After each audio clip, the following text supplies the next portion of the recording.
Buenas noches, esto es Zona Franca, yo soy Daniel Pacheco. Ahora que ya casi se va, los invito a hacer un recorrido rapidísimo, un poco nostálgico por la presidencia de Juan Manuel Santos.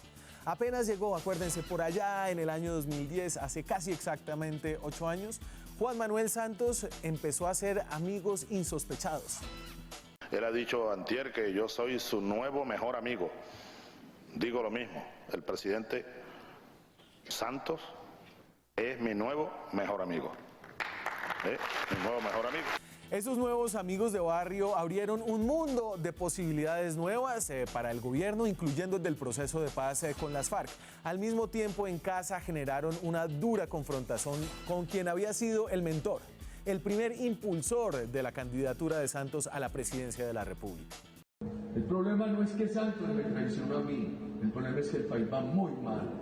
Si el país fuera bien, nada importaría que me hubiera traicionado. Al buscar su reelección en el año 2014, el presidente Santos se encontró con el problema difícil de balancear un proceso de paz impopular que él pensaba era necesario con la necesidad de lograr una mayoría electoral. Dígale al país si quiere que Timochenko vaya al Congreso o no. Dígaselo con claridad al país. Deje de decir mentiras, doctor Oscar Iván. No, yo no digo mentiras. Yo no he dicho nunca, de mi boca ha salido la palabra impunidad. Y le he explicado 1000 veces, doctor Oscar Iván. Pero diga si quiere que Timochenko vaya o no. Si cualquier persona que haya cometido crímenes de lesa humanidad tiene que ir a la cárcel, eso lo dice la Constitución colombiana y la legislación internacional, doctor Oscar Iván. Deje de decir que estamos negociando una paz con impunidad, porque eso no es cierto. Al final, Santos logró reelegirse, logró firmar el proceso de paz con las FARC, logró perder el plebiscito sin que al final importara demasiado y logró que le dieran el Premio Nobel de la Paz. Si era lo que quería, Juan Manuel Santos pasará a la historia por todo lo anterior. Olvidado seguramente quedará el hecho de que hubo dinero de Odebrecht en sus 2 campañas, que se superó el choque petrolero más duro de la historia reciente de Colombia sin una recesión, que Colombia entró a la OCDE, que se encontró el galeón San José, que el país quedó más endeudado que nunca, que no se resolvió la bomba pensional, que se acabó con la reelección, que se subieron los impuestos y que, como venía sucediendo desde Uribe, cayó la pobreza y bajó el homicidio. Yo creo que Juan Manuel Santos, igual que su antecesor, deja un mejor país del que recibió. Y también creo que es bueno que se vaya ya, no por lo malo o por lo bueno, sino porque este ritual de pasar de uno a otro, de transmitir y alternar el poder, es donde está una de las bases fundamentales de la democracia. Aquí arranca Zona Franca.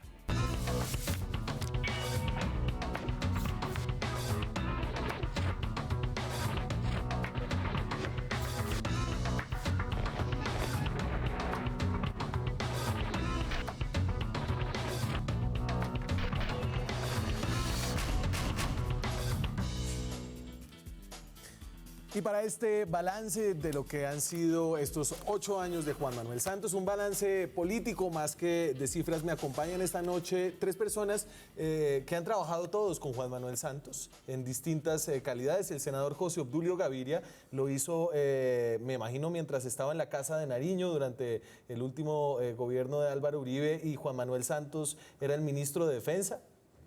¿Cómo está, José Obdulio? ¿Qué hay? Saludos. Pero me sorprendiste, ¿cómo así que trabajé con? Pues, hombre, trabajaron en el mismo gobierno, se hablaban. Sí. Algo decía él que usted lo llamaba por el Falcon, hoy en el programa de Vicky. Decía. También me acompaña Juan Manuel Ospina, es economista, trabajó en el Incoder con Juan Manuel Santos, trabajó también con Lucho Garzón, es un godo querido en la izquierda.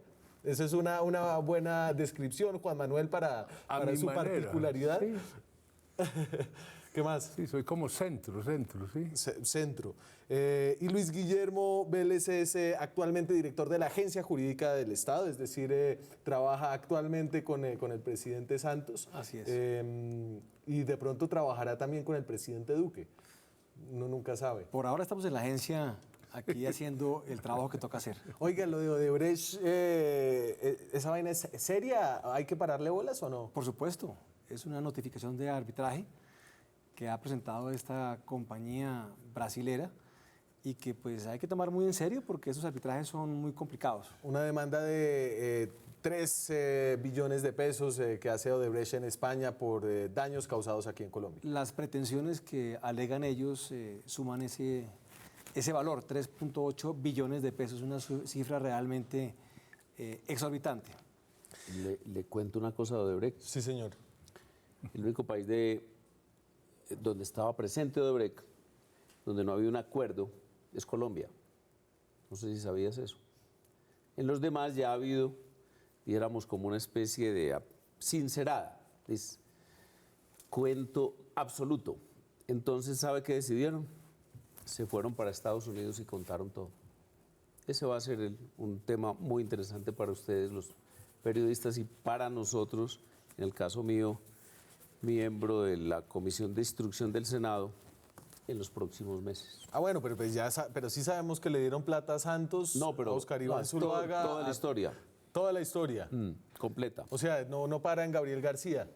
No para en Gabriel García. El viceministro de Transporte del último gobierno Uribe, que está en la cárcel. A ver, y tal vez empecemos este balance político de lo que ha sido Juan Manuel Santos, y lo voy a hacer con pedazos de varios discursos que ha dado durante estos 8 años, que hablan de aspectos importantes sobre los cuales vamos a echar carreta esta noche. Uno de esos aspectos fue comenzando el gobierno en el 2010, cuando la política colombiana era muy distinta a la que es hoy, cuando se proponía un país en unidad. Así lo decía Santos en ese momento. Un gobierno de unidad nacional, como el que propongo, lo que plantea no es una repartición burocrática, sino una gran alianza para consolidar la Colombia que todos soñamos. El llamado que he hecho a la unidad nacional supone dejar atrás confrontaciones estériles, pendencias desprovistas de contenido y superar los odios sin sentido entre ciudadanos de una misma nación. Y entonces este era el discurso de posesión 7 de agosto de 2010, Juan Manuel, y tal vez uno de los grandes fracasos del presidente Santos, la división en la que deja el país, tal vez. Indudablemente, y creo que una de las fallas estructurales del proceso de paz que él lideró y que creo que sigue arrastrando esa falla, fue precisamente no haber logrado configurar esa búsqueda de ese acuerdo como un propósito nacional. Fue un propósito muy sectario, ¿sí? Fue un propósito excluyente, y eso le restó de entrada enorme potencial de apoyo político que era necesario para adelantar un proceso de esos, y a los ojos de una buena parte de la ciudadanía colombiana le restó legitimidad.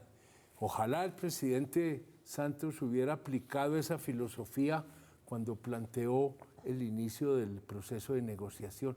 Es que, perdóname, yo recuerdo muy bien cuando los prolegómenos de la Constitución del 91, yo en el momento era director de Colcultura, estamos en el gobierno de César Gaviria, yo me he movido entre la agricultura y la cultura, y hubo un enorme esfuerzo por todas partes de generar un debate, de volver el tema de la constituyente que venía un tema ciudadano. Yo me acuerdo todo el trabajo, digamos, que hicimos desde Colcultura para generar las propuestas de política cultural, los puntos culturales básicos, y poderlo discutir con los constituyentes. Eso le faltó al proceso de paz colombiano.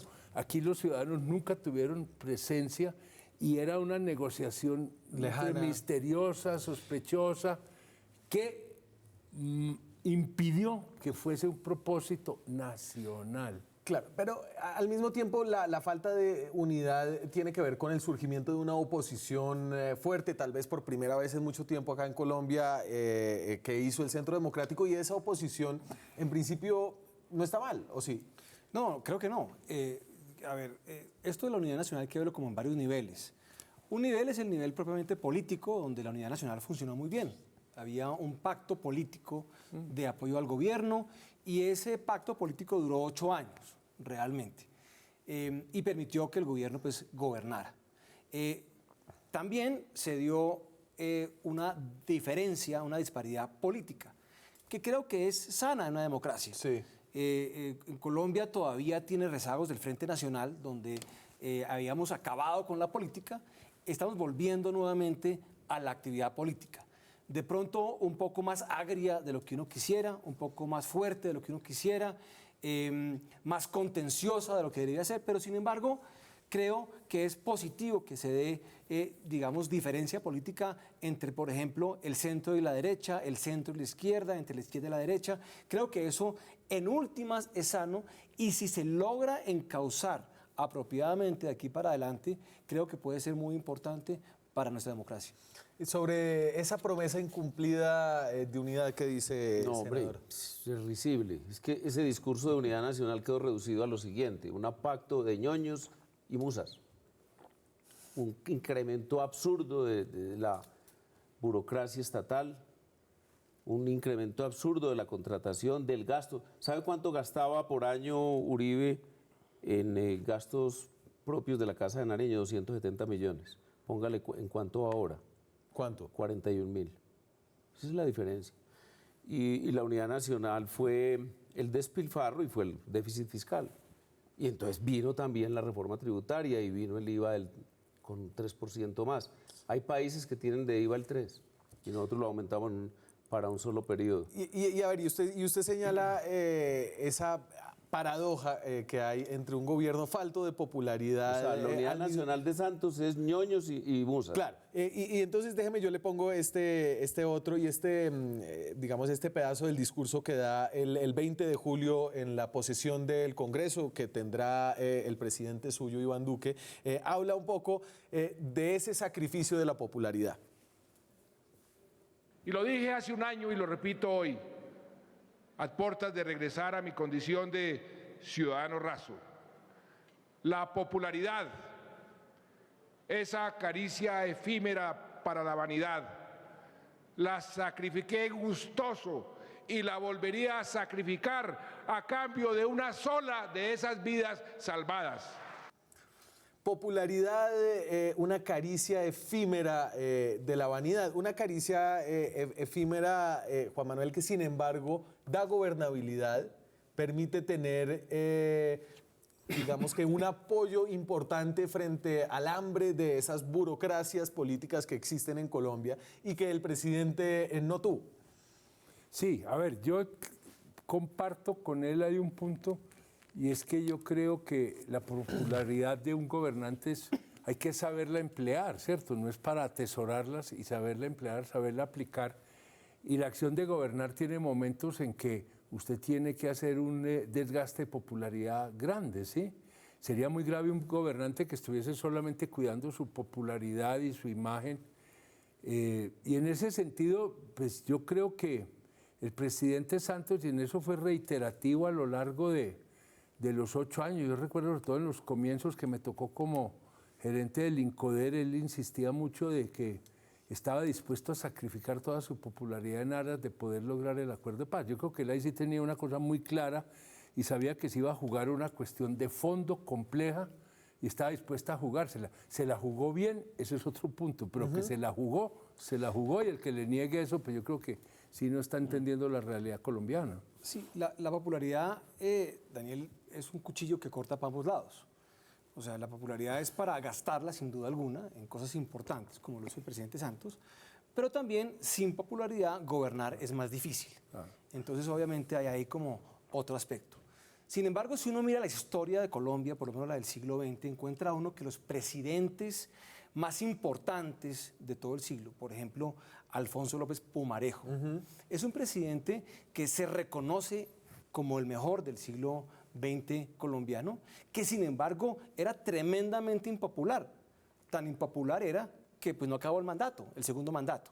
Entonces, creo que también hay parte de la historia. En cambio, los presidentes populares acabaron muy mal en la historia. Por ejemplo, Rafael Reyes es un buen ejemplo. Gustavo Rojas Pinilla eran personas populares que después, vistas en perspectiva histórica, acabaron teniendo, digamos, Pero mucho no se vaya menos tan brillo. lejos, porque mire el último gobierno, el de Álvaro Uribe, un gobierno que gozó de una popularidad enorme en todo su mandato, que incluso según, y aquí pues lo voy a citar a usted, porque usted es el ideólogo del estado de opinión, en el momento en que la popularidad de Uribe era tan grande, que incluso había una rivalidad entre el estado de opinión y el estado de derecho, ¿no? Esa popularidad que no tuvo Santos lo puso en las manos de las burocracias hambrientas que usted mencionaba. Es que Santos nunca fue popular. Santos es un mediocre absoluto. Santos es una producción absurda de Uribe y yo y del papá de nuestro compañero, de Luis Guillermo. Y Santos nunca mereció ser presidente de la República. Lo que pasa es que en una escasez que hubimos, dijo el párroco de mi pueblo a mi papá en La Ceja, el padre Próspero. Pues porque se embolató Andrés Felipe. Y sí, y porque nadie más como que irrumpió, y sobre todo porque le estábamos jugando mucho a la tercera elección. La verdad sea dicha, nosotros nos cogió con los pantalones caídos o abajo. Ajá, Abajo. la decisión de la Corte. Sí, y a eso estábamos jugando. Entonces, pues, Santos nunca fue popular. Tocó Ahora, improvisar. usted se vio la película Las horas más oscuras, que es una belleza de análisis de lo que es la popularidad. La popularidad es ante todo el timos, eso se llama timos en griego y eso es de la ciencia política, es el deseo de reconocimiento. Un hombre como Churchill dice, en el peor momento de su vida, cuando se tiene que posesionar como primer ministro, dice, dormí como un angelito porque sabía que me enfrentaba a mi destino. Y lo que les dijo al otro día a sus compatriotas fue, yo vengo a dirigir una lucha y lo único que les ofrezco es sangre, sudor, lágrimas y esfuerzo. Entonces, ese es el Uribe, por ejemplo, y ese va a ser Duque. Pero Santos no, Santos es la superficialidad ambulante y encarnada. Él nunca fue popular. O sea, esto de que él sacrifica, ahorita ya se me olvidó, la dulce caricia de la vanidad, que es la popularidad. Ni eso lo escribe él. Yo ya sé que se lo escribe Juan Carlos, se lo escribe Germán Santamaría. Nada, es que no hay nada real. Lo único real es la mentira. Me dice ahora usted se puede meter, ¿no? Me dice ahora que habló de que yo lo llamaba por Falcon. ¿Qué mentira dijo que yo le decía por Falcon el hombre? Yo no di eso. En lo de Vicky Dávila decía que... bueno, ahorita le busco qué era de usted, qué era lo que decía por el Falcon cuando era presidente, que tal vez estaba él ofuscado, que Uribe estaba ofuscado con Santos porque no lo llamaba a pedirle consejos. Que Uribe... A ver, ¿quién estaba ofuscado? Ya le voy a buscar el chisme bien dicho para que usted me diga, porque veo que no oyó a Vicky hoy. Ahora, en una democracia, digamos, contemporánea, hay que tener cierto temor de la popularidad. Es decir, la popularidad actualmente da para la autocracia. Los gobernantes democráticos tienen popularidades relativamente bajas en el mundo contemporáneo. Usted ve un presidente de los Estados Unidos, no pasa de 50% en popularidad. En cambio, usted ve presidentes, digamos, populistas o autocráticos que siempre están en los 70%, 80%. Entonces, creo que también hay... Claro, pero lo de Santos fue por supuesto. A ver, pero, en el 30, durante 4 años... Pero mire usted el tema, digamos, de la popularidad. No es cierto lo que dice José Obdulio de que nunca fue popular. Yo he visto las encuestas y la secuencia de encuestas y efectivamente el presidente Santos fue muy popular en algún momento de su mandato. Eso es una realidad. Pues acuérdense de los golpes que dio, los golpes más duros que había tenido las FARC, Benigno Jujoy y Alfonso Cano. No solamente por eso, que eso era, digamos, cuando era ministro de Defensa en el gobierno Uribe, sino que además sigue la popularidad relativamente bien cuando se hace elegir y tiene unos picos de popularidad muy, muy altos hacia mediados de 2012, último trimestre de ese año. Y después viene una serie de hechos políticos complicados que empiezan a bajar la popularidad y recordemos también algo muy importante aquí que se pierde en todo esto. Colombia vivió una crisis económica muy severa.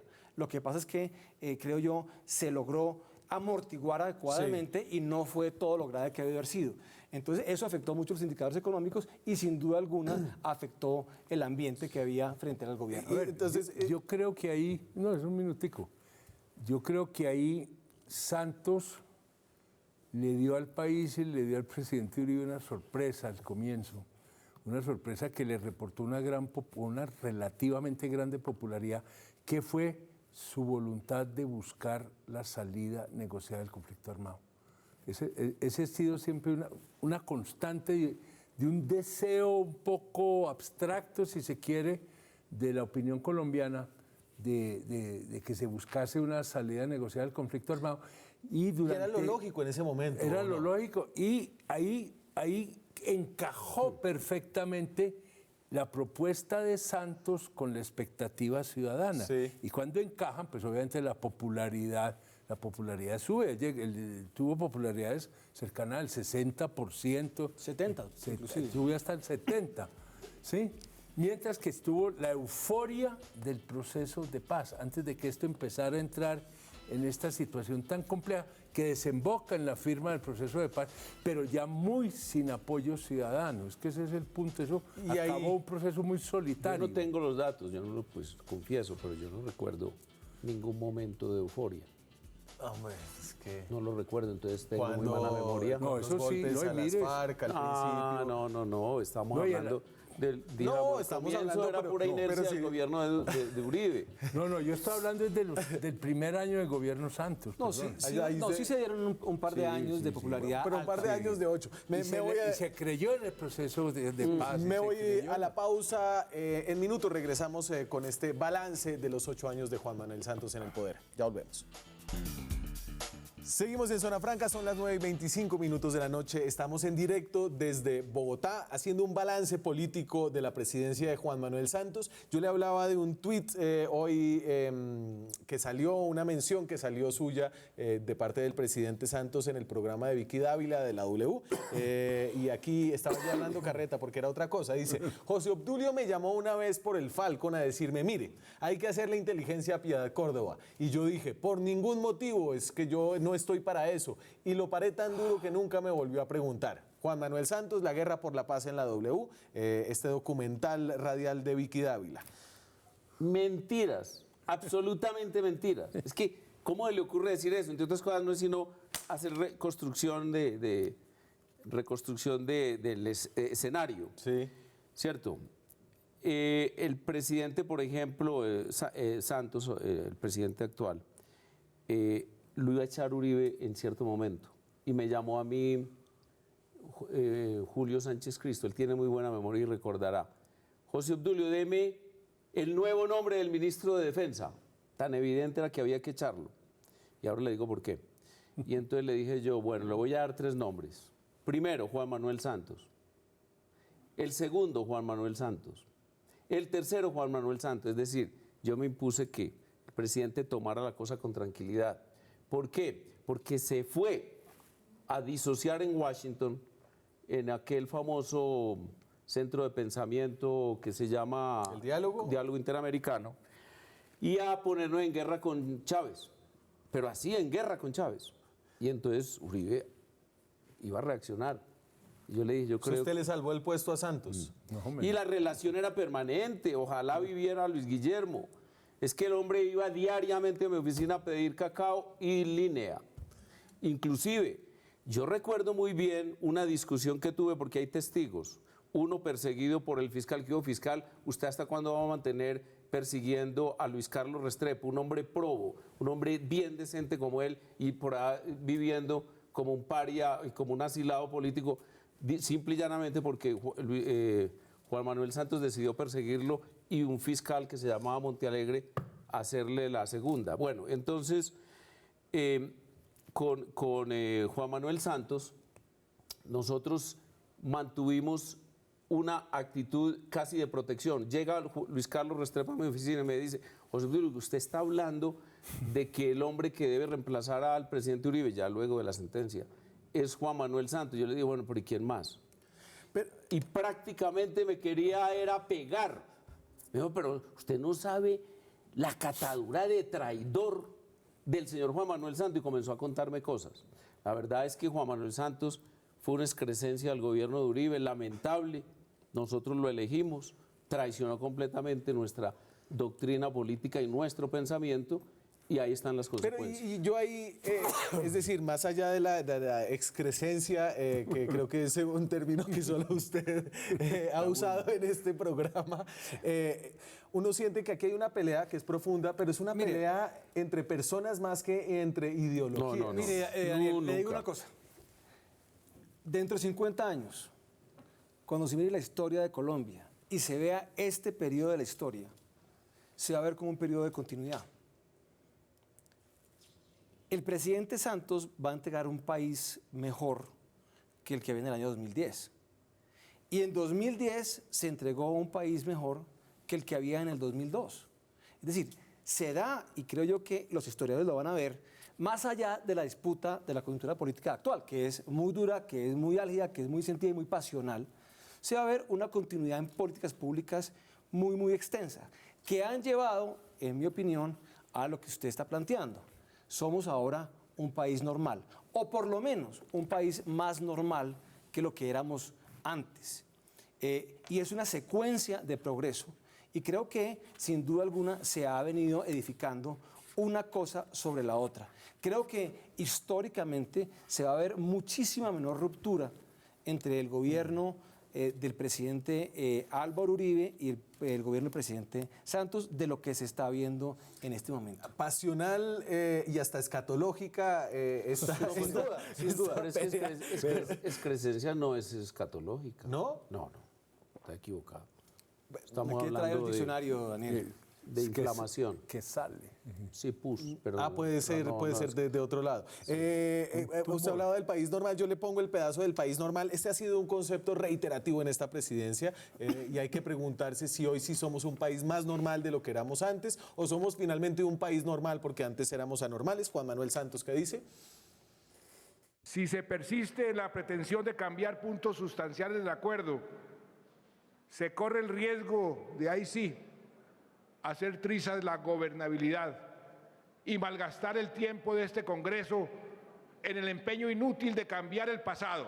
No podemos fallarle a la paz, no podemos fallarle al mundo, no podemos fallarle a las víctimas, no podemos fallarle al futuro de Colombia y al derecho de nuestros hijos y nuestros nietos de vivir en un país sin conflicto, en un país normal.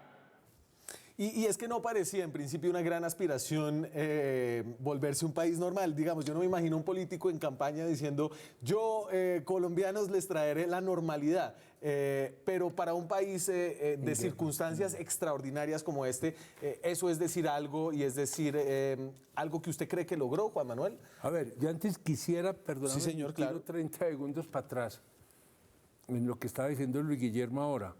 Primero, yo creo que todas estas escaramuzas políticas, cuando más van a merecer un pie de página en los libros de historia, como decía un amigo, de los que no tocan para el examen, ¿sí? Sí.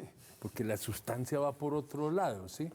Primero, segundo lugar, yo creo que sí, cuando se evalúe ya fríamente este proceso de negociación está montado en un trípode. Uno es lo que hizo Andrés Pastrana, que fue, si quiere, la derrota política de las FARC, el mostrar que esa negociación en el momento no era viable, fue que lo declararan terroristas internacionales y se le diera toda la vuelta a la política militar y de seguridad nacional, exactamente. Que sin esa vuelta y sin esas circunstancias, el tema de Álvaro Uribe no hubiera podido tener el escenario, las posibilidades de opinión, las posibilidades de fuerza militar para hacer lo que hizo. Entonces, ya visto en perspectiva, dejando de lado todas estas peleas, un poco de perros y gatos a rato, empieza uno a ver allí una continuidad. Y el que cierra la continuidad es Juan Manuel Santos. Juan Manuel Santos firma lo que firmó porque los otros dos gobiernos habían avanzado lo que habían avanzado. Sí. Uno no puede mirar eso separadamente. Y yo siempre me hago la pregunta, pero ¿por qué Álvaro Uribe y Juan Manuel Santos no dicen, oiga, en este punto hicimos una tarea complementaria y gracias a esa complementación se avanzó hacia una normalidad del país. La normalidad era mantener una situación de guerra indefinida, descomponiéndose. Y ese por qué lo tiene aquí al lado, ¿por qué? Sí, mire, no puede hablarse de continuidad. Inclusive es una interrupción abrupta. El presidente Uribe recibió el país con una definición de foreign policy, país inviable. ¿Se acuerda de la definición? Failed state. Sí, inclusive eso tiene un nombre propio en la discusión política, que es estados paria, y en otra definición es estados fallidos. Yo recuerdo que discutí con ellos, bueno, pero ¿cuáles? Díganme los conceptos que incorporan ustedes en esa definición, porque eso lo dirigía Moisés Naim. Ese es de abril del 2002. Era que no había estado realmente. En cuanto al tema de la criminalidad, entonces el manejo del tema de la criminalidad, fundado en la democracia liberal, artículo 2 de la Constitución Política de Colombia, los estados se constituyen, es la teoría, pero está incorporado literalmente en el artículo 2 para la protección de la vida, honra y bienes de los ciudadanos. Entonces, ejercicio firme de la autoridad. Y eso llegó a un punto, mayo del 2015, 42.000 hectáreas de coca.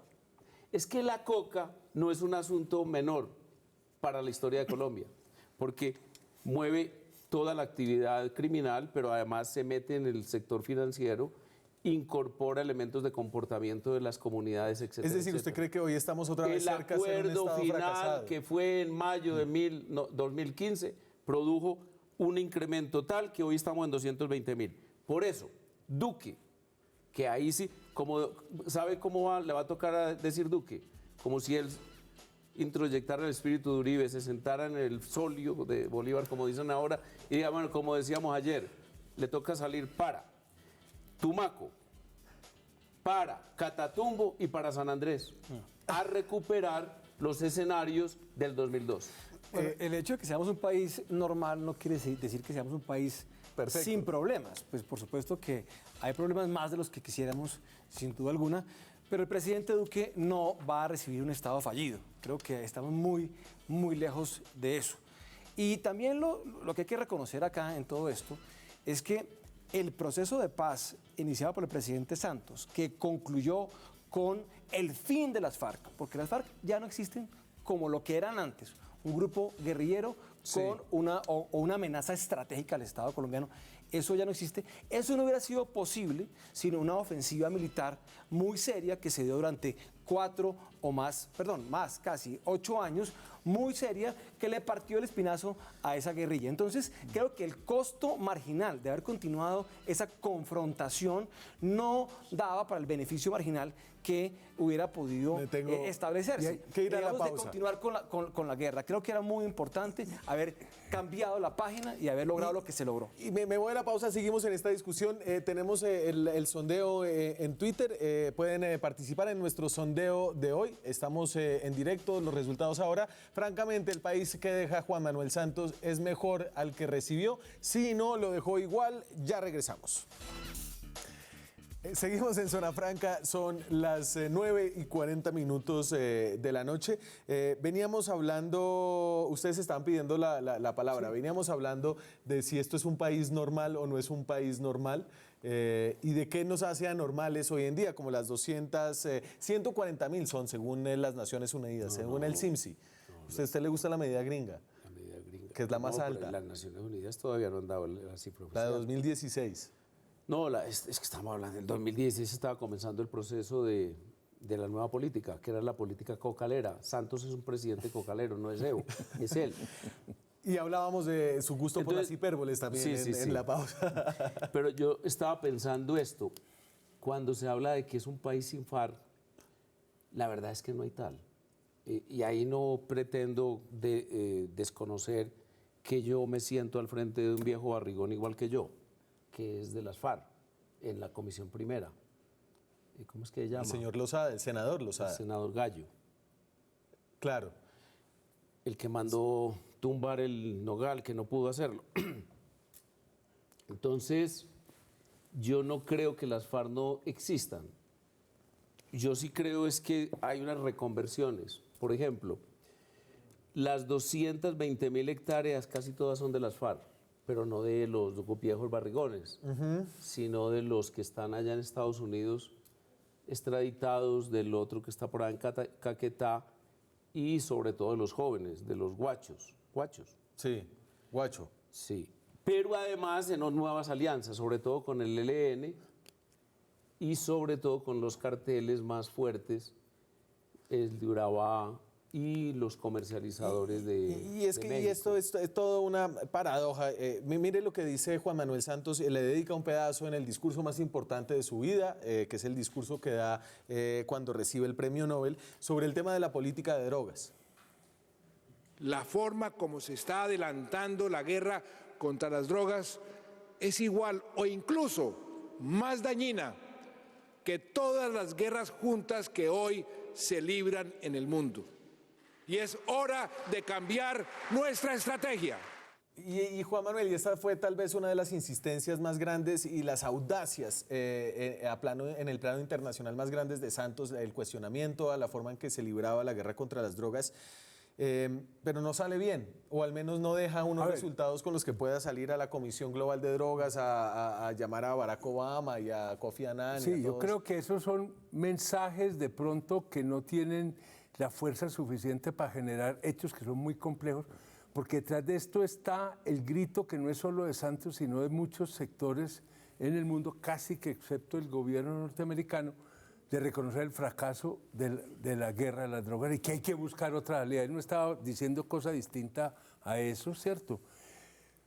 Que es muy complejo porque quienes tienen ahí sí no ya la llave de la paz, como decía Santos, y no la llave para darle la vuelta a este tema de las drogas, son los Estados Unidos. Y ellos siguen rechazando responsabilidades en ese campo. Y eso es la responsabilidad compartida de Santos. Eso lo vienen repitiendo diferentes gobiernos, ¿sí? O sea que ahí yo creo que en ese punto Santos estaba apuntando a que hay que darle un viraje fundamental, no en Colombia, en el mundo, al manejo del tema de la droga. Yo creo que aquí hay un problema bastante complejo, casi que insoluble, porque como dice Juan Manuel, efectivamente, llevamos 40 años de guerra contra las drogas y esto ha sido realmente un problema. Se ha extendido el tema del narcotráfico a toda América Latina, por lo menos. Hay que cambiar esto, hay que revisarlo, pero cuando se intentan alternativas, no funcionan. Es una realidad, como dice José Obdulio, aquí tenemos 215.000, 20.000 hectáreas de coca. Y eso altera realmente la estabilidad de algunas regiones del país. La zona de Nariño, la zona del Catatumbo, son zonas alteradas de orden público que si no se atienden inmediatamente van a ser las semillas de nueva violencia. Intentar alternativas como sustitución, planes alternativos, eso tiene un efecto muy, muy reducido. Y sí, hay que mirar nuevamente cómo se tienen medidas de choque más grandes, porque el país no puede vivir con esa cantidad de coca, así de sencillo. Y ahí le tocan su tema, ¿no? El tema del desarrollo rural. Juan Manuel. Y hay un tema detrás de eso que es elemental. Yo recuerdo 2 debates que hicimos siendo yo senador con Rafael Orduz, esto está muy apoyado por Enrique Gómez Hurtado en su momento, y es que aquí en el fondo hay un principio, y perdónenme lo simple, de oferta y demanda. Mientras que haya una oferta, una demanda, con la capacidad solvente que tiene la demanda por droga en el mundo, alguien va a producir esa droga. Y entre más se persigue, más se va a valorizar el negocio, ¿sí? Entonces usted aquí le puede poner paños de agua tibia, pero resolver el problema desde el lado de golpear a los campesinos productores de droga no es el camino. Pero pretender que la represión se debe abandonar de un día para otro, pues realmente eso tampoco es realista, porque mire lo que se ha intentado hacer y no ha funcionado. No está funcionando. ¿Cuánto lleva esta nueva política? Lleva un año. Lleva un año, pero lleva un poco más de un año, lleva tal vez 2 años, pero en esa época se aumentó la coca de una manera exponencial. Entonces, creo que sí hay que tener en cuenta. Claro, obviamente hay un tema de coyuntura económica particular, de evaluación y todo esto, pero lo cierto es que tiene que haber nuevamente represión y tendrá que haber muy posiblemente nuevamente fumigación y fumigación aérea. Creo que no hay alternativa sobre eso, porque pues tenemos la coca que tenemos, es una realidad. Eso es para atenuar, pero no para resolver el problema. Sí. Quiero dejar eso claro. Y nosotros en Colombia venimos haciendo programas de sustitución de cultivos hace muchos años, ¿cierto? Sí. Y hay unas fallas, hay casi una imposibilidad de usted poder poner unos campesinos en donde están localizados, en las condiciones en que están localizados, que puedan empezar a generar productos legales, digamos, para un mercado que prácticamente no existe. Si hay una cadena de agregación de valor en la agricultura colombiana que funcione bien, es la cadena los narcocultivos. Me queda una pausa y para que nos quede un buen último bloque, y creo que hay que tocar un tema clave, es el tema de la corrupción que está comprobada al menos en la campaña electoral, la corrupción que fue uno de los temas más importantes durante la campaña electoral en el último gobierno de Juan Manuel Santos. Con eso regresamos. Se va Juan Manuel Santos el próximo 7 de agosto y algunos planean y plantean despedirlo con cacerolas. Fue el caso de aquí el senador José Obdulio Gaviria. Su hijo respondió a esa hiperbólica solicitud, el hijo de Santos. Creo que fue... Sí, que fue Esteban. Dijo, no, cacerolas no, pongámosle velas. Le preguntamos a la gente en la calle, si cacerolas o velas. Sí, velas, no sé, para homenajearlo. No para velarlo. ¿Usted por qué piensa esas vainas? ¿Qué dice la gente en la calle? ¿Usted despediría al presidente Juan Manuel Santos con cacerola o con velas? Bueno, yo lo despediría con cacerola. ¿Por qué con cacerola? Pues ha sido nefasta para la cultura colombiana los últimos 8 años y los que vienen van a ser peores. Soy la economía naranja. Eso es para la gente de oligarca, nosotros somos pobres por ponernos a ese juicio. La verdad con cacerolazo, porque le dio la mano a las FARC. Yo creo que con velas, porque lo que él ha hecho, lo que él ha logrado, no lo había logrado ningún presidente. Por lo de la OCDE y por la OTAN con cacerola, porque eso de una u otra manera está exprimiendo a Colombia y es una manera de someter a Colombia al neoliberalismo de las primeras potencias del mundo. Con velas para felicitarlo porque nos ayudó a llevar a cabo el proceso de paz. Dimos muchas ventajas, muchas desventajas, pero igual abrió las puertas para que los colombianos sigamos con este proceso. Creo que con cacerolas y frutos muy pichos. Le dio mucha importancia a lo que no debía. ¿Cómo a qué? Como a su reconocimiento internacional más que en su propio país a dedicarse a la población. Con cacerola para reclamarle, uy, hijo de madre, me cayó la cacerola. Yo no le digo nada. Pues como él no hizo nada por nosotros ni por el pueblo, pues que le vaya bien. Lo despediría con velas por el hecho de haber hecho un acuerdo con las FARC, que fue un trámite muy grande para Colombia. Hola Santos, adiós. No te volvemos a ver en la presidencia de la República porque no ha cumplido con lo que prometió. ¿Cómo quedó eso? ¿Cuántas velas? Creo que ganaron sus cacerolas y bueno, si hablamos de cacerolas, creo que de aquí le mandamos también cacerolas al presidente Juan Manuel Santos. Me acabo de enterar por Juan Manuel Santos. Frente a la revelación de que hubo recursos no registrados en mi campaña del 2010, quiero expresar mi más absoluto rechazo y condena frente a ese hecho. Esta cosa del marido de una señora María Alejandra Valencia, otro, señora Noel Madura, ¿eso qué es? ¿Usted sabe algo de eso?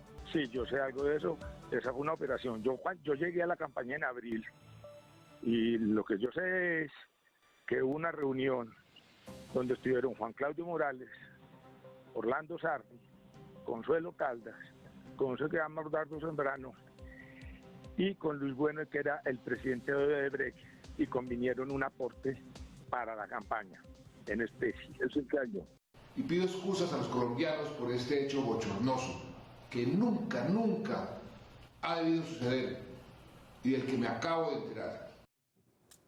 Me acabo de enterar, eso dice acerca del ingreso de dinero, al menos en el 2014, parece que en el 2010 también, aunque también se le colaron ahí dicen que unas platitas a Oscar Iván Zuluaga. 5 millones. No, menos. No, era 1,6 millones. Pero bueno, este es un gran lunar. Y un gran lunar que estuvo a flor de piel en las elecciones, ¿no? En la presidencia Santos. La corrupción. ¿O no? Bueno, a ver, yo creo que sin duda alguna el tema de corrupción es un tema que está, digamos, a flor de piel. En este momento se está moviendo un plebiscito, un referendo anticorrupción y creo que es importante. Sin duda alguna la gente está, pues, como diría la Chiva Cortés en alguna época, mamada de la corrupción. Entonces hay que tomar medidas al respecto.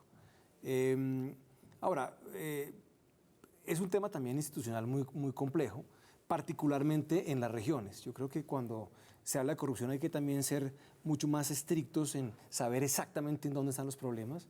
Y claramente tenemos unos problemas regionales de corrupción muy serios. Y cuando los recursos de la nación se van llevando a las regiones, se dan los problemas de corrupción muy complicados por esta ausencia adecuada de institucionalidad. Sacó por un ladito. ¿Cómo le parece, hablando es que de una señora María Fernanda? Si a mí me consta que era íntima amiga de él, para que venga a la conversación completa. Que ¿quién es esa señora? Imagínese, la señora. Y usted le pregunta, ¿usted cuándo es que María fue? Fernanda Valencia la conocíamos todos en el gobierno, una señora muy bien plantada, muy elegante y además muy amiga de todos, de toda la sociedad bogotana. Yo creo que la conociste todo. Aquí la conocemos todos. Yo por lo menos me acuerdo muy bien de ella, que soy tan de mala memoria para eventos sociales. Pero te quería decir lo siguiente. Hoy el Consejo Nacional Electoral, que es tan alcahueta, porque no veo otra palabra. Precluyó. No, pero el tema disciplinario. Y compulsó copias para el tema criminal, lo que llamaríamos ¿cómo es que se juzga por indignidad? Sí, el impeachment. ¿A buena hora? Sí, a buena hora. Sí. En buena hora se dice, en buena hora. Ahora, que me vengan a mí, que entonces que la campaña de ustedes también, pues a perseguir también al que en la campaña nuestra haya cometido esos crímenes, porque es que entre otras cosas... Hay un señor Arizabaleta ahí, otro que se llama Zuluaga. Y si soy yo también voy y pongo mi cabeza y móchenmela. Hasta el señor Duque terminó montado en el avión. Bueno, montado en el avión sí, como él jefe. No sabía. Él también se acabó de enterar en ese momento. Un minutico. Yo conozco bastante bien la escena y él era el director programático. Sí. ¿A qué iban? A discutir sobre el ingreso a la campaña de una organización de publicidad. Yo después me pregunté, ¿y a quién diablos le ocurrió que para el candidato del Centro Democrático traigamos al que llevó al mamertismo al poder en toda Sudamérica? Hizo presidente a Lula, a Correa, a Evo. Hombre, pero la del zorro fue una idea muy buena, la Z del zorro. Sí, Juan Manuel... hubiera sido mejor las ideas de Uribe. A ver, yo diría dos cosas. Sí, para cerrar ahí. Sí, rápido. Una, ojo que no hagamos ahora unas divisiones maniqueas, la corrupción es local y la transparencia es nacional, y aquí hay unos funcionarios impecables. Sí, ahí pueden ponchar a Luis Guillermo. No, va para allá, ya sabe, va para allá. Yo creo que eso es una disculpa y muchas veces de la tecnocracia aquí capitalina. Planeación Nacional siempre anda buscando corrupción locales y todo eso, que la hay, nadie lo está negando, sino que no creo que uno la pueda localizar así tan fácilmente, porque ese es uno de los grandes argumentos que se han empleado para una cosa de la que no hablamos. Y la acá, segunda, porque me tengo que frenarse la descentralización. Sí. Y la segunda, me parece, yo soy amigo de la unidad, empecé por la unidad, termino con la unidad, que este podría ser uno de los temas que por encima de las diferencias nos juntemos. Ahí me llamó la atención que Iván Duque de una digo, apoyo... pues es que fue la cosa más votada, 80 votos contra 0 en el Congreso. Pero señor, se me acabó el tiempo y me queda... Niño. Una de las medidas anticorrupción más eficaces que ha tenido Colombia, ¿sabe quién la dictó? ¿Quién? El señor Samper. es el decreto 2121 del 90. Usted me toca hacerle un programa. Espérese, me queda sondeo. ¿Cómo queda el sondeo que hicimos? Mire, hay que invitarlo solo. Francamente, el país que deja Juan Manuel Santos es mejor al que recibió. Dicen que sí, 68% de las personas con 1.700 votos. Esto es un sondeo. ¿Y tengo tiempo para el Enredados? No me da tiempo para el Enredados. Un pedazo del video de Samper Ospina era una sección que tengo y no le gustó. Pero espérese que ahí va a terminar Duque. ¿Qué? ¿No? En el Enredado. En un YouTube, seguro. Conmigo una cosa seria. Seguro. Yo, José Obdulio, muchas gracias, señores. Hoy estuve entre sabios. Muchas gracias a ustedes. Nos vemos mañana con más periodismo, con más debate, con más opinión. Chao.